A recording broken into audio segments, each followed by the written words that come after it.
Uh, Hello and welcome to It's 420 Wyoming. I am your host, Red Hawk. Thank you for joining us. Wyoming Normal is planning to have a special guest speaker on the 20th day of each month at 4:20 p.m. So tune in. Additionally, the Wyoming Normal Foundation, um, the Sister 501c3 will be participating in the statewide nonprofit Wild Gives Day. So look us up and save the date of 16th July. Today's special guest is Christine Stenquist. Welcome to the podcast. Can you tell me a little bit about yourself? Hello, thanks for having me. Yes, my name's Christine Stenquist. I'm based here in Utah. I'm the founder of Truce and spearheaded the medical cannabis movement in Utah. Well, that's very interesting. I believe that there is no doubt that working class Wyoming citizens are in favor of some type of cannabis legalization. Mhm. However, it seems the Wyoming legislators have trash canned the effort for years. What are some of your thoughts on a positive way forward for legalization in Wyoming? Thanks for that question. I did some advocacy work in Wyoming after we passed medical cannabis here in Utah. I had some individuals from Wyoming reach out to me and they wanted to work on the efforts there. So I came and did a speaking tour. One of the things that I found very helpful for our effort in Utah and what I've seen mirrored in other states is a grassroots effort. It really is about educating the masses about the plant. And it starts with patient stories. It starts with people like yourself, like me. Bennett used to be the executive director of Wyoming Normal. That's who I worked with before. Him sharing his stories and gathering other individuals throughout the states and getting them to share their stories of their health struggles. A lot of us have tried the modern medicine approach to health management, and it's just really failed us. Pharmaceuticals hasn't been the answer. And so many patients like myself turn to cannabis as a last resort. And in my efforts to find health and realizing that cannabis brought me so much relief, I didn't mention I'm a brain tumor patient. And when I was 24, I was diagnosed with a brain tumor. At the time, I was working at a hospital. I was walking specimens from the emergency room to the ER, had a sharp pain shoot across my face, and I passed out.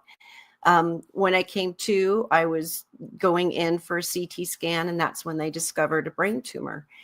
And I spent the next 16 years bedridden and housebound, dealing with failed pharmaceutical therapies, going to all kinds of specialists, getting different diagnoses, getting contradicting diagnoses, and just really felt failed by the medical system.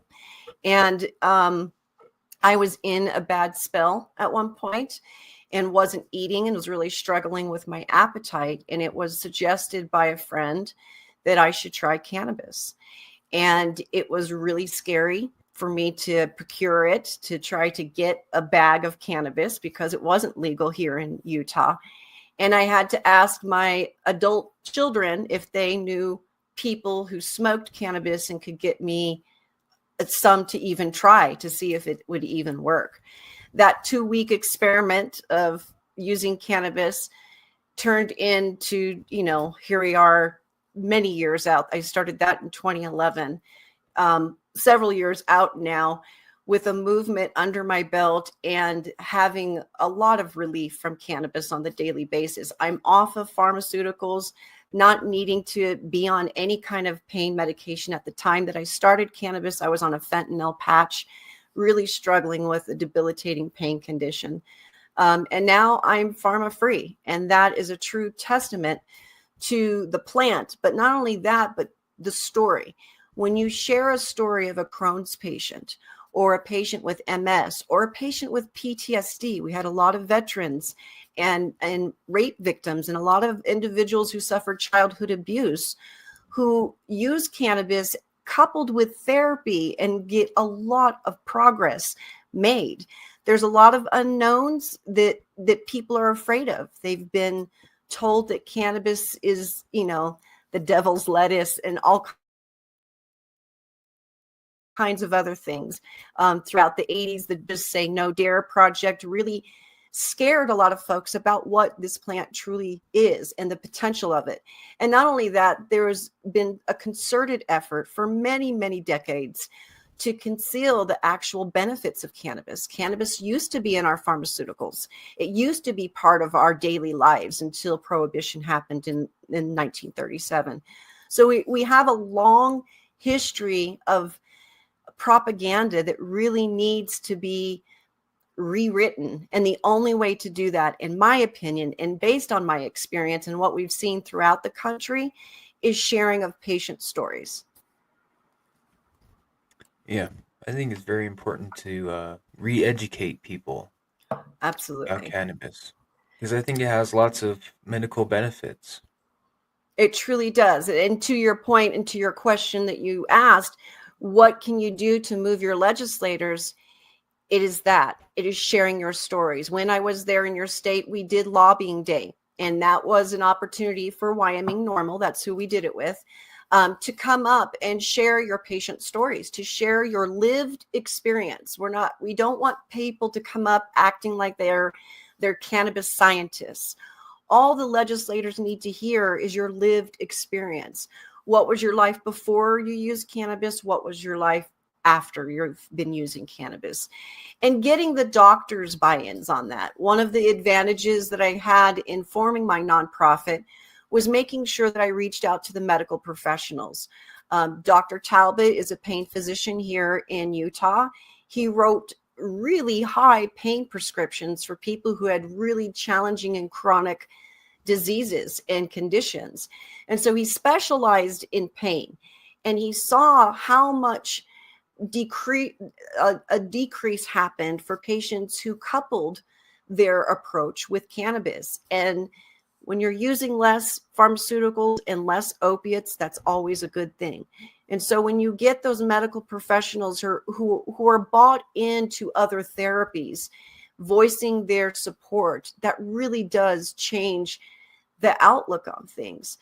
One of the one good points or talking points for me is I'm a daughter of a narcotics officer.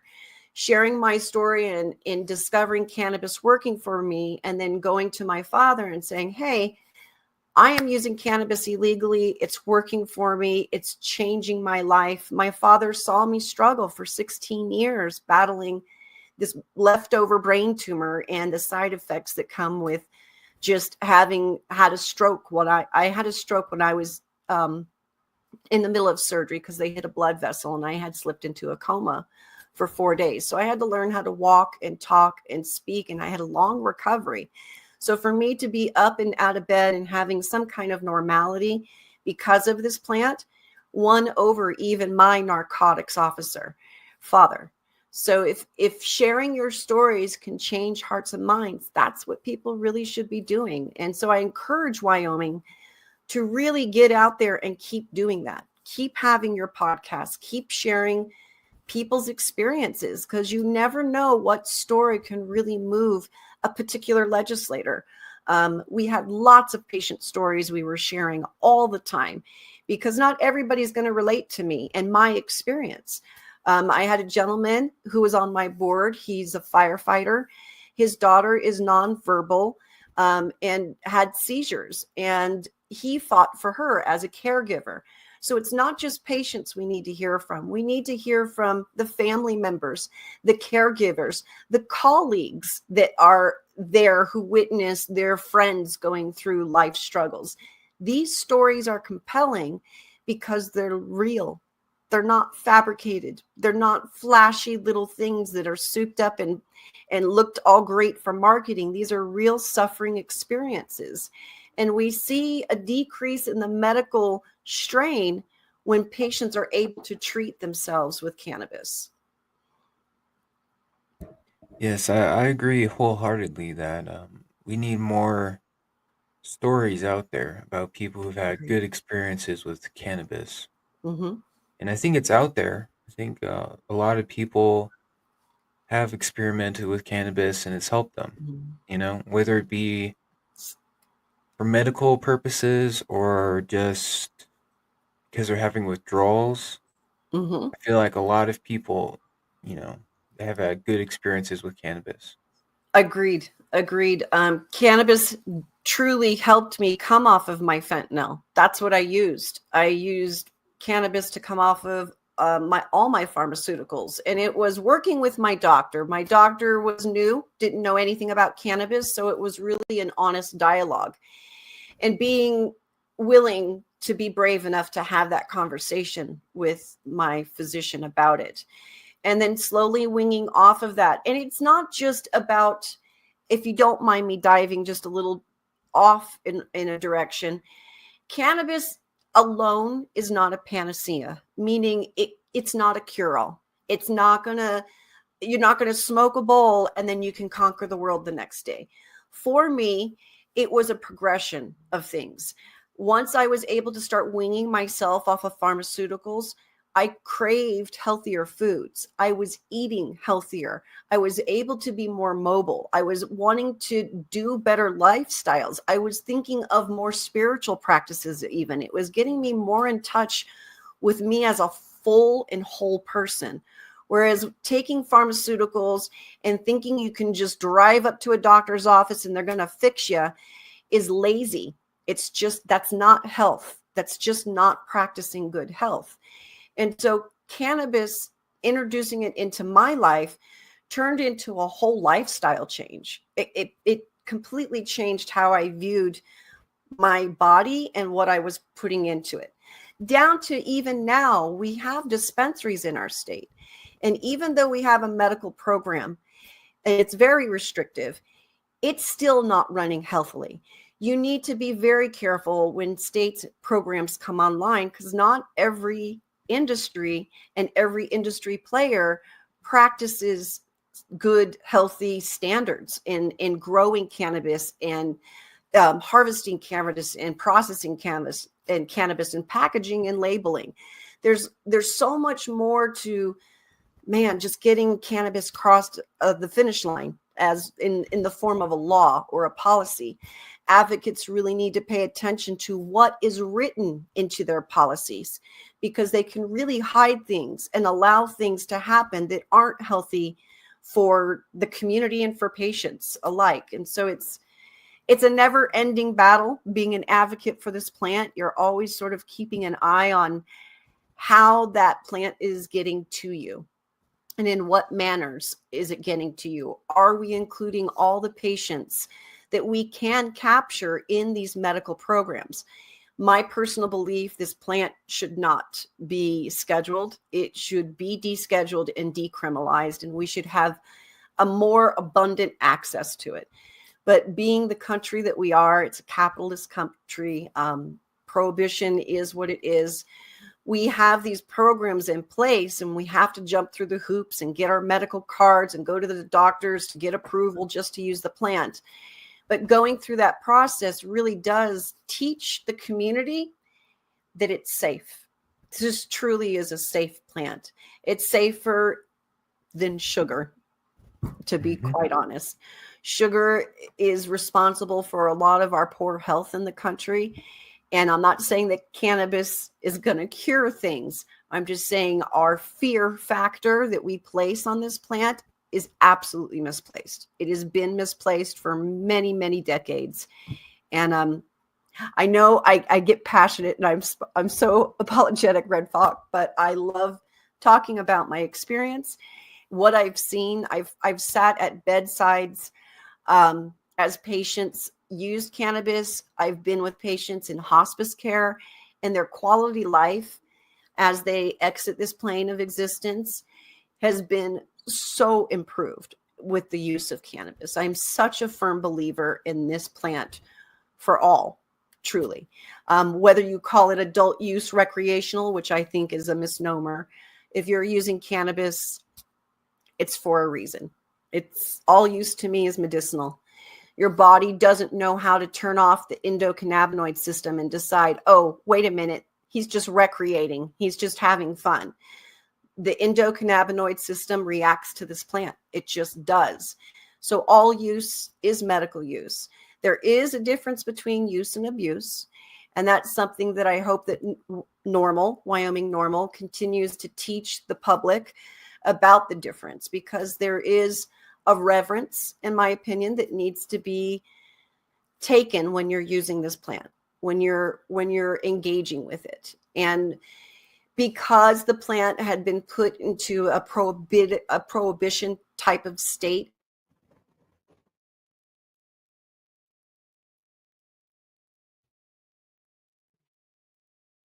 in our practices that are frowned upon, we don't have good examples of healthy engagement with the plant. We have what the subculture has labeled it or has turned it into. And I'm seeing more and more middle America recognizing that there is some holistic health benefits to using this plant.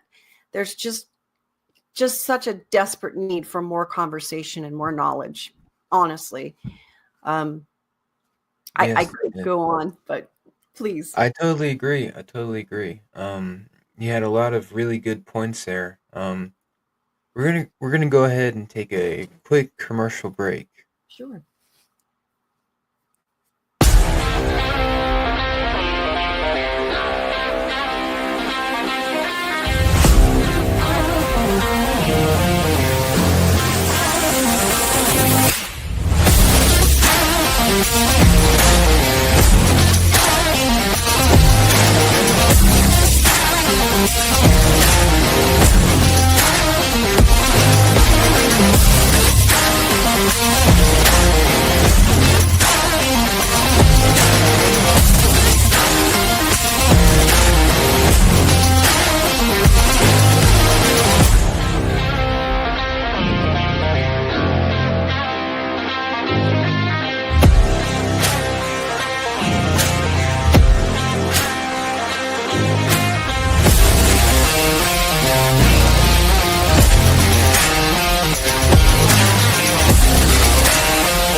Hello, and welcome back to It's 420 Wyoming.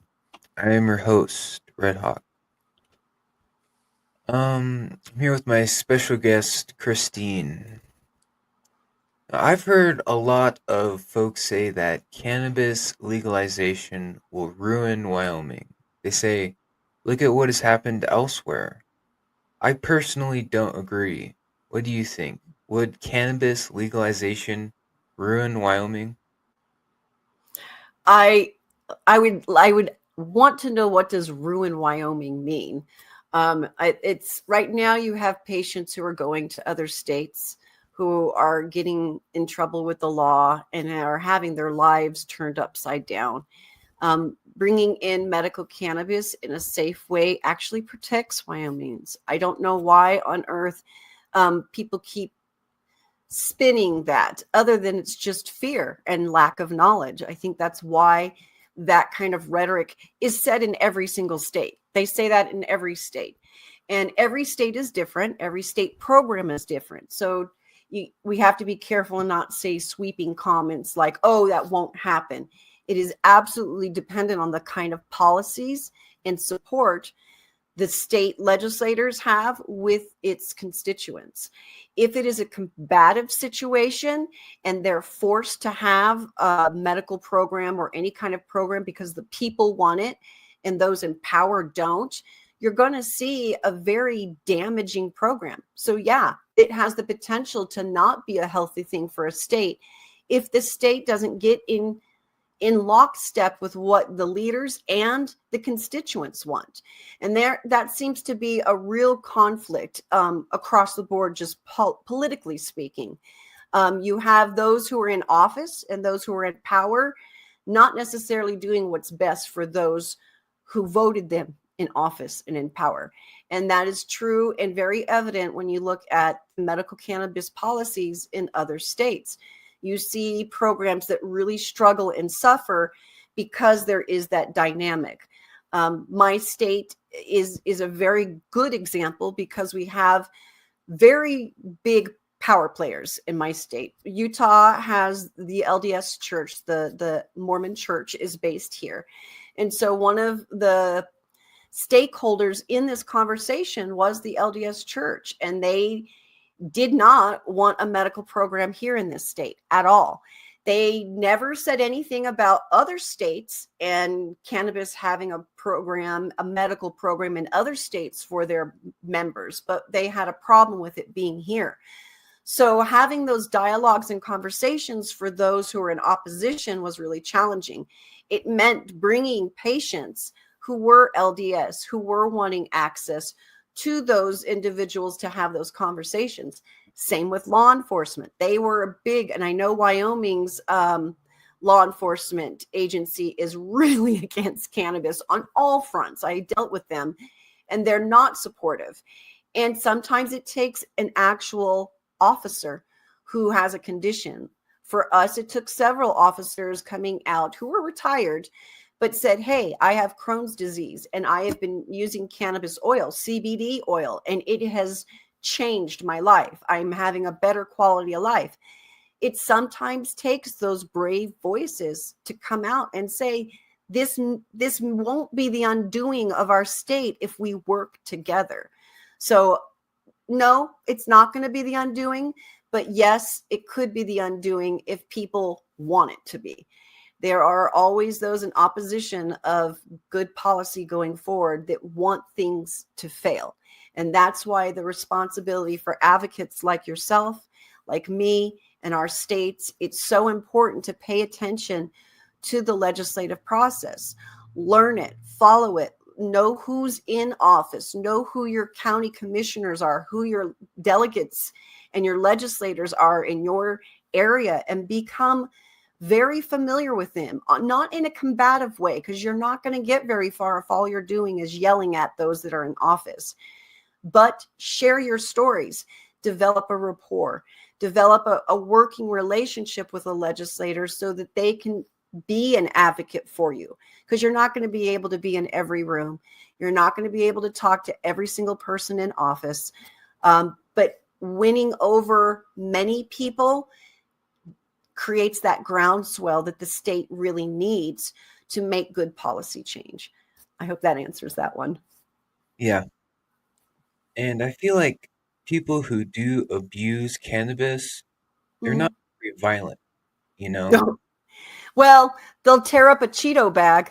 They'll go to town on those munchies. But Yeah. they're not. It's not a violent substance. Historically, it just truly isn't. You will see and run into problems with cannabis when you deal with the synthetics. When you start introducing questionably made products, and there's large debate across the boards about the synthetics and what's happened in the hemp program. And everything is open for debate because we don't truly have policies in place that we can do the studies that need to be done on what these synthetics and these altered processes are doing to the human body and to human tissue. We do see some alarming studies that have come out. And so there's so much that's going on in the cannabis space. It's hard to consume all of it and narrow in. But I agree with you. Cannabis is not a violent substance. It isn't inherently bad, again, based on how it's processed, mold, and everything else. So it's a win for a state, in my opinion, especially if they're smart and look at adult use side. Make sure that they write programs that allow for those who don't want to go in under a patient program. They allow the adult use program to be there, because I promise you, cannabis users are much easier to deal with than alcohol users. So if we're talking about what's better for a community, what's healthier, what's safer, cannabis by a landslide. Alcohol kills. I mean, I don't know what the current statistics are because I've been out of the game for some time. But when I was advocating, we were losing 44,000 people a year to alcohol across the country. And we still don't see anything like that with cannabis use. We do have a few numbers now under our belt with cannabis deaths, and they really are environmental situations. We see some of our MSOs, our multi-state operators, who aren't doing good and safe practices, and employees are getting sick. I'm sure you heard about Curaleaf's employee that died a couple years back because of the work environment in a cannabis facility. Those are incidences of poor work environment, not cannabis use. So we're dealing with a safe substance. We just are all around. Mm-hmm. Mm-hmm. I agree. And I feel like, you know, police and cops really go after cannabis because it's easy to identify, you know? Mm-hmm. Well, the smell is always that, but also because, you have metabolites that stay in the system for 30 days. Of all the drugs and substances that are part of our drug policy in this country, cannabis stays in the system the longest, and it's probably the least harmful, aside from probably mushrooms, psilocybin. But it's frustrating when we're dealing with this, but it is just years of propaganda. It's just years of propaganda that we're contending with. But it's changing. We currently have 48 states that have some form of medical cannabis policy, whether it be CBD only laws or something like California, full blown in full use for a number of years. That's a lot of Americans in support of cannabis. And so when we look at the federal conversation, we really have to start pushing for that schedule change. I don't know if you guys are paying attention to the schedule change. Are you guys watching that a little bit? Yeah. Yes. The request for the schedule to go from a 1 to a 3.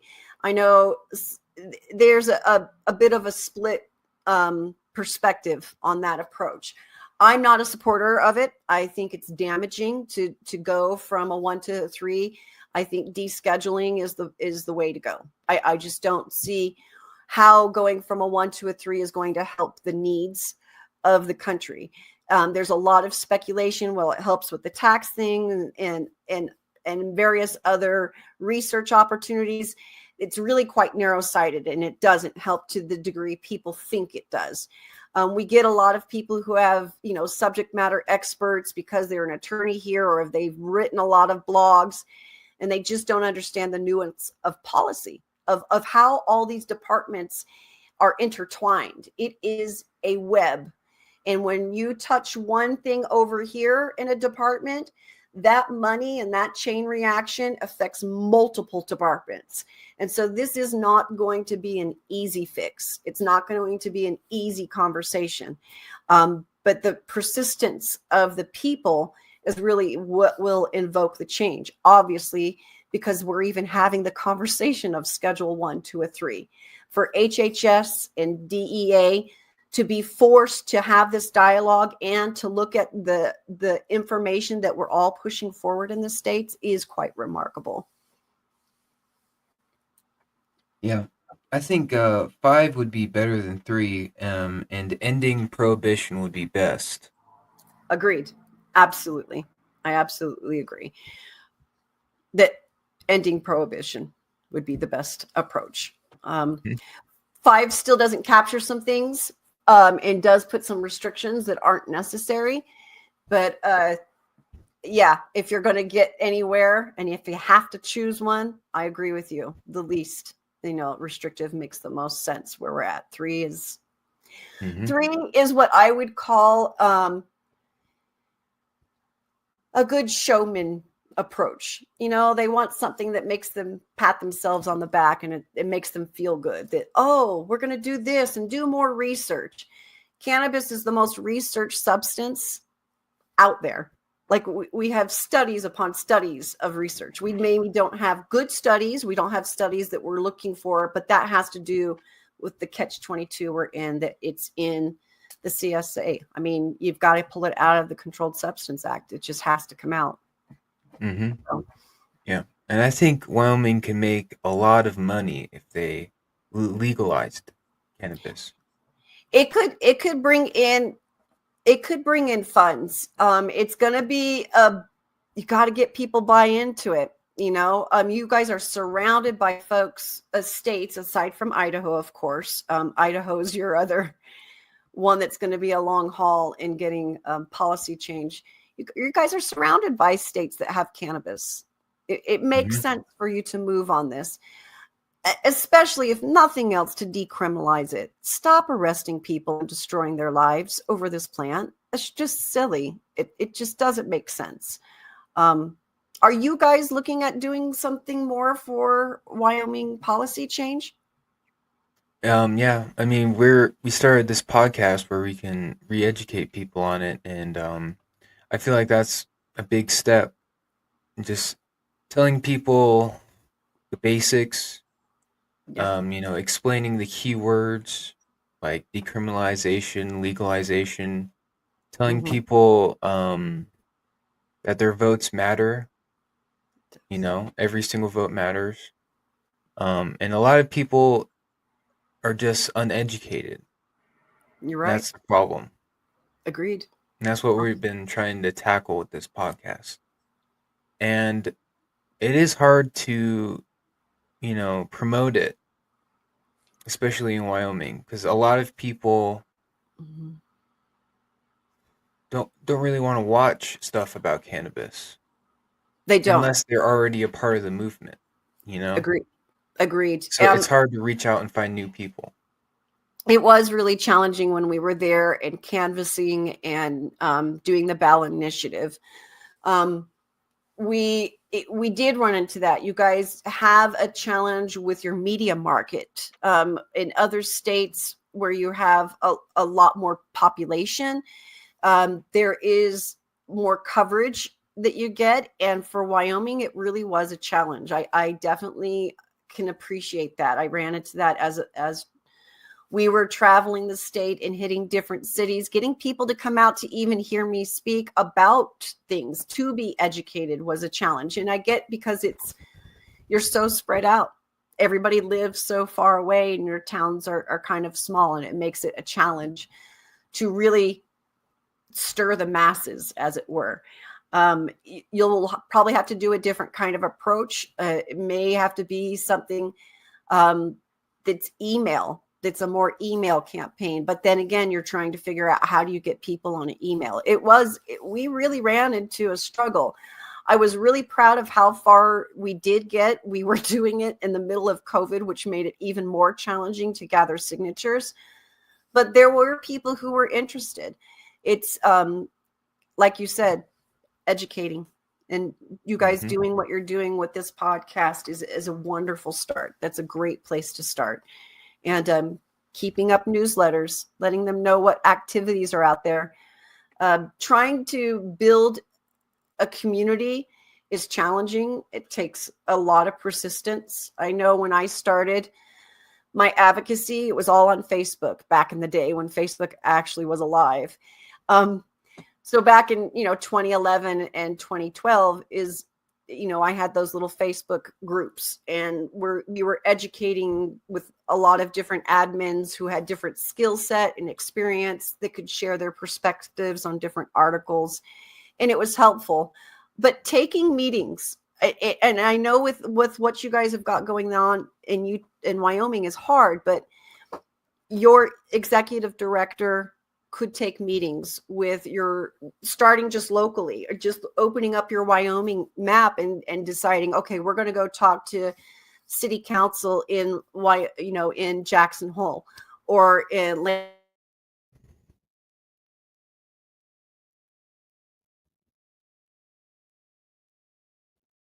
city council people is a big step. Getting them on board, seeing if you can hold something in the city as a movie. One of the things that we did is we ran a documentary at the local library and put up posters for people who were interested to come and watch the documentary. It was about Dr. Raphael Mechoulam. I don't know if you know who Dr. Raphael Mechoulam is, but it's about the discovery of THC back in the 60s and the research that went behind isolating CBD and THC and the stories about it. And it really was fascinating to people. So they started to want to follow truths a little more as we did more public events, just like that, documentary things, get-togethers where we actively did something that helped raise awareness. So I would encourage you to keep trying. And I'm always willing to come back to Wyoming. You guys will always have a special place in my heart. It's a struggle, and you guys need access. You truly do. Hopefully it will happen. The more you guys do more of these podcasts. Yeah. And I feel like a lot of people are just scared of THC. So a good way to get the foot in the door is with CBD because it's Agreed. non-psychoactive. Agreed. Agreed. It does. Well, in the epilepsy movement, and I don't know if you have a epilepsy family that was ever involved in raising awareness. Epilepsy is such a debilitating condition, and to see a patient um, have those seizures aborted with CBD was really, for our legislator, was a very emotionally moving thing to experience. And then not only that, but introducing the THC conversation, having patients who really saw drastic changes in their life because of THC. And we can't keep demonizing THC. We have Marinol, which is synthetic THC, and it's an FDA approved drug. So it's kind of silly for us to keep going on and on about, THC is scary and it's the boogeyman when we have our cancer patients using Marinol. We're not afraid of these things. I think that the concern is the loss of control, the loss of revenue, to be honest. Like I said, again, cannabis prohibition has a lot of money attached to that, all kinds of Mm-hmm. money. You have the court systems, you have rehabilitation and counseling, you have law enforcement. It's a spider web of people who benefit from its prohibition. So Mm-hmm. got a And long I way to think go. maybe we should start a new referendum in 2025.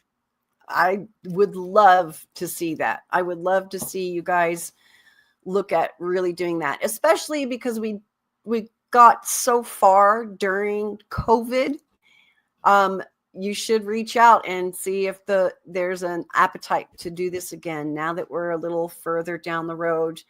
It would be interesting to see. I'd love to see that happen for you guys. I really would. Yeah.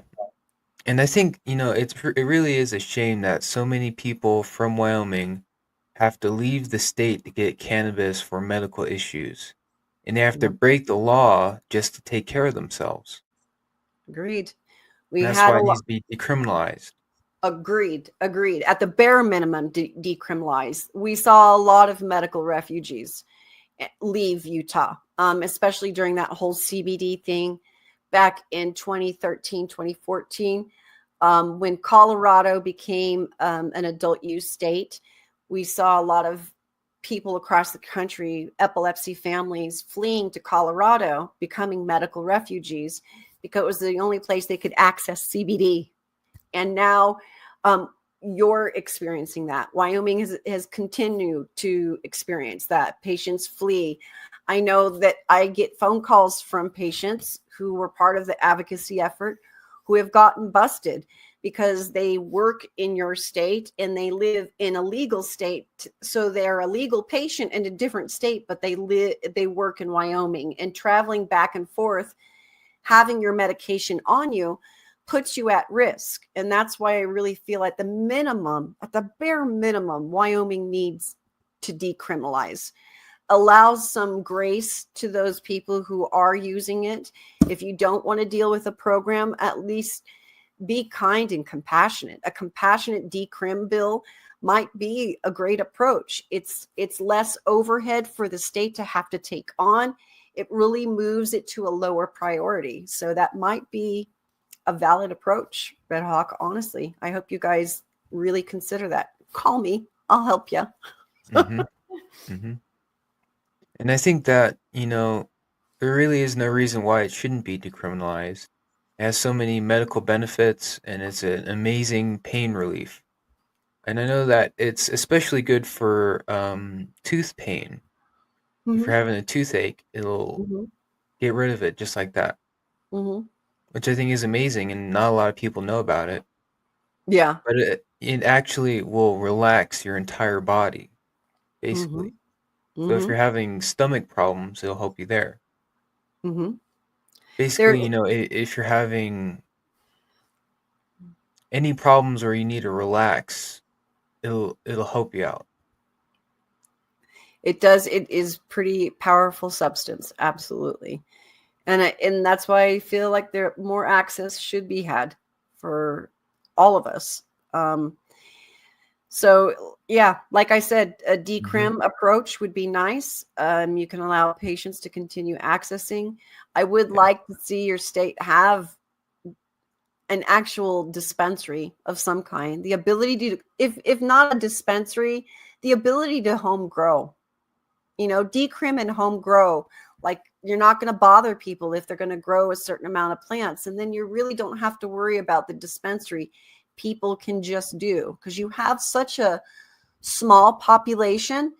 It it it is going to be hard for a dispensary owner to justify keeping the doors open if you don't have an adult use program.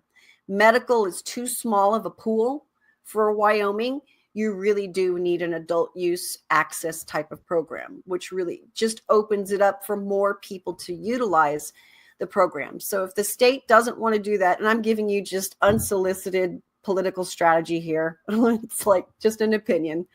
But if you guys are looking for something like that, decrim and home grow might be something more palatable for the legislators, because then they don't have to construct a whole program, who can qualify, who can't, and track all these records. It may be too cumbersome for them to do all that, and that's why they kind of poo-poo on approach. They kind of shoot everything down. Sometimes it is finding the right policy that makes sense for your state. It won't look like every other state. You can use other state programs as templates, but then go in and fine tune to fit your state. And you guys have a lot of unique set of challenges that you'll have to consider when writing your legislation. Mhm. I feel like a lot of people are concerned about the youth of Wyoming getting a Yeah. hold of cannabis. Oh, what about the children? That's always a Another red herring. Another argument they do like to use is, what about the children? Children have easier access to alcohol right now than they do cannabis.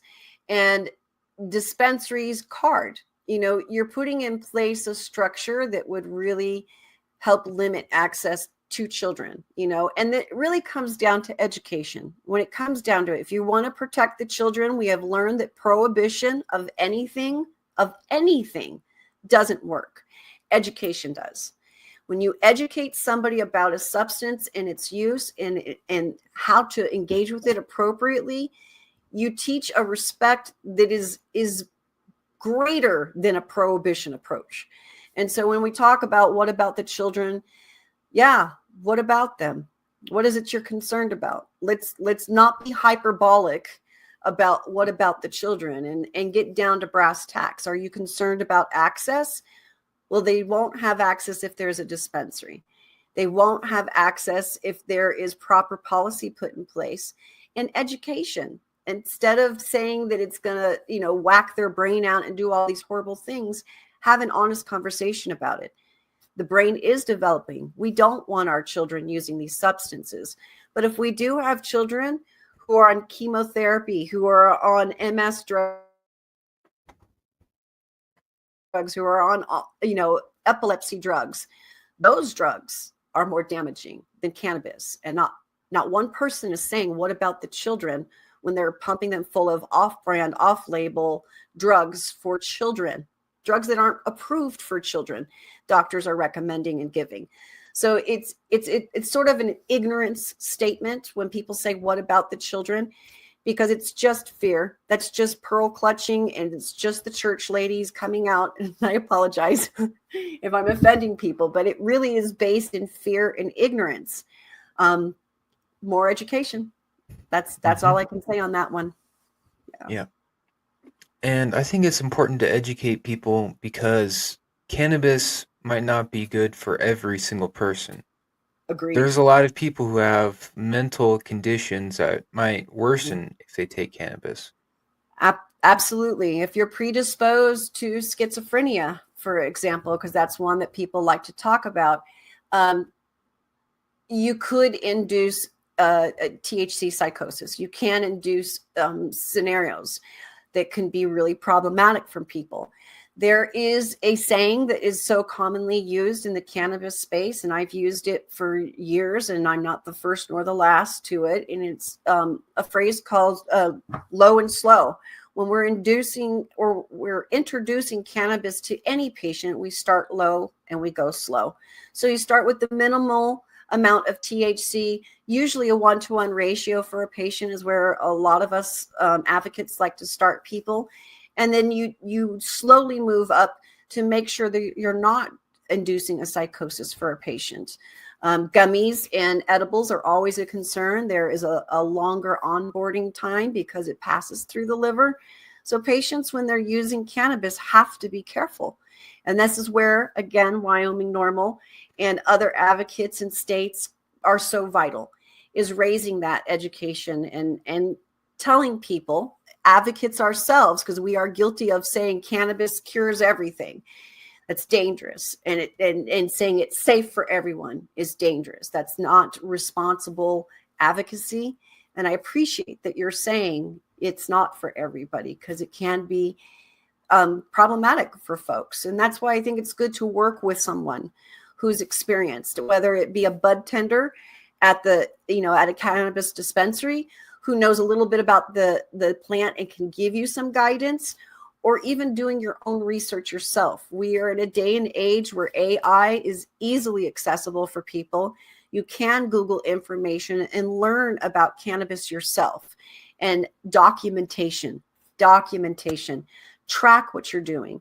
When I first started using cannabis, because my medical background, I was entering into nursing school, I had this at least an understanding of how to, a cause and effect. You introduce a medication to a patient and you see what their effect is afterwards to see if a patient is benefiting. So for me, when I started cannabis, I used that same sort of philosophy, and I tracked in a journal, just very simply tracked what I was using. And at the time, I was only smoking cannabis out of a pipe, just raw dogging it in a bowl, just hitting it, because I didn't know better. I didn't have any context of cannabis usage other than what I had seen, And so I would take my one hit of cannabis. I would document the time. I would start with my pain level was at this point. And then when I started to feel the pain decrease, I jotted down the time. So I had my time start date, the time that my pain started to feel relief, and then what my pain level was at. And if I needed more, I took another hit and it documented it. I went like that for several weeks to really get an idea of, is this working or am I just stoned? Am I just stoned and I don't care? And so it's not really working, because there's a lot of that accusation that it's not helping with the pain. People are just stoned. Well, that's also true of pharmaceuticals. Opiates aren't helping with pain. They're masking it. So there's an argument to be made for all substance that we're using when we're dealing with trying to heal ourselves. The difference for cannabis is we do know that it's actively working on our endocannabinoid system. We know that it's helping our CB1 and CB2 receptors. We know for a fact that these cannabinoids are attaching to those receptors and that the body is healing and we're seeing benefit. So there's a real difference between taking a pharmaceutical drug like an opiate or a benzo or whatever, and taking a plant substance that actually has photocannabinoids that are engaging with our natural endocannabinoids. That is a drastically big difference in philosophical approaches in health. It just is. So I tend to rant, Red Hawk. I'm sorry. This is a wonderful plant. I can't praise it enough because of my lived experience for this many years, Yeah. Yeah. And I can't wait for it to be legalized in Wyoming. I feel like it'll help a lot of people, um, especially people who are taking the synthetics, which are legal. Mm-hmm. Mm-hmm. Which, how does that make sense? I How know. can you Well, have the synthetic legal but the real deal not? I've not really understood that philosophy with Wyoming or any other state, to be honest, other than it, in my opinion, it leads on just this one point, that it's federally legal. That loophole with the Farm Bill creating the hemp CBD to the way it's framed, it puts this in the gray area of legality. So the states are sort of like, we don't know what to do because this says this and we have to follow the law, not what is in actuality. And that's why I go back to saying it's very, very important that as we craft legislation and policy, we don't get lazical about it and say, oh, we'll come back in 2 years and we'll improve it. You need to be wise in thinking about the repercussions. And it's hard because you're asking yourself to look into a crystal ball. The nice thing about Wyoming being one of the last few states to actually address cannabis policy is you have experiments all around you. You have so many states that have so many different types of programs. You can look at what has failed and what has been successful and really craft something that makes sense for your state. Again, it really is going to go back to getting some legislators who are amiable to this. I know that Barlow was, when he was Speaker of the House, I know that he's in the Senate now. He was so supportive. He was a really good voice on this. His son being busted for cannabis,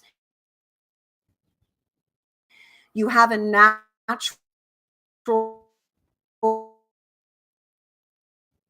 ally right there.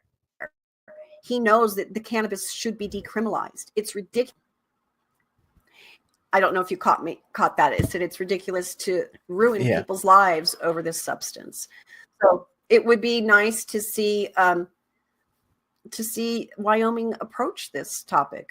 Really, Mm-hmm. normal should approach some legislators and start getting just feelers, just an idea of where people are, because you do have to meet people where they are on the topic and take them to where you want them to be. So always have your goal in mind. You're always manifesting down the road what kind of policy you want to see in your state, what kind of access you want patients to actually have. And then that is your goal, your motivation. So you meet a legislator who's like, absolutely not. Well, you figure out, where is the hang up? What is he scared about? Well, some people have told me it's a gateway drug. They have a family member who started out smoking weed all the time and they never did anything, and they moved from weed to a harder substance, and from that, and they just become self-destructive. The misnomer is to associate cannabis as a gateway drug, when that person obviously had some deeper issues going on, and it wasn't cannabis related. It really wasn't. It just happened to be the less of the scarier things. And that people who are using and abusing substance, there are deeper traumas going on. And that's truly a mental health issue and not a substance. We need to attack substance. Substance abuse is a side effect of a deeper problem. It's the mental health struggle that so many of us endure in this country because of the traumas. Mm-hmm.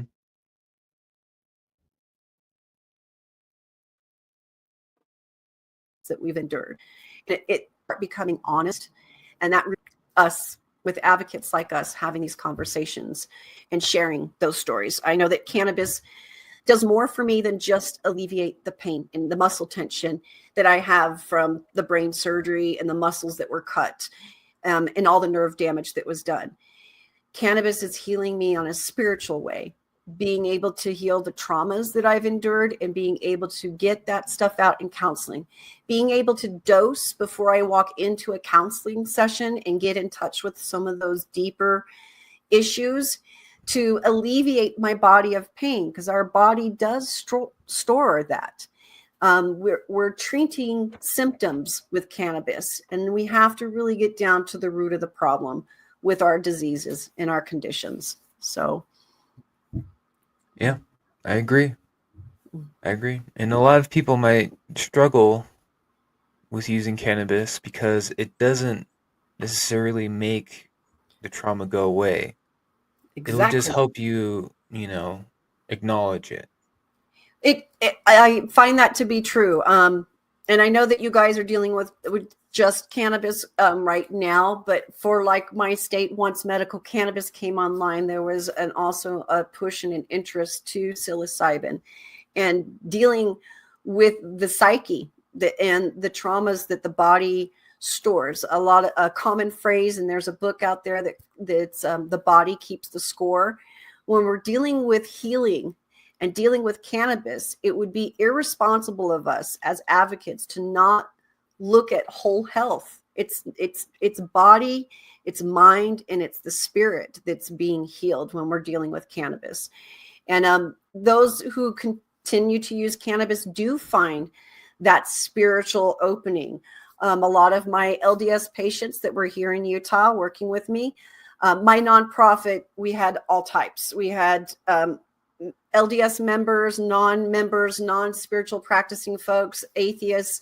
We have libertarians, Democrats, like everybody was involved, because cannabis is for everyone. It's not party affiliated in any way, shape, or form. But it was a moving experience for people. When they started to use cannabis, yeah, they got pain relief, and my migraine went away faster. But then they started to ask deeper questions with each other.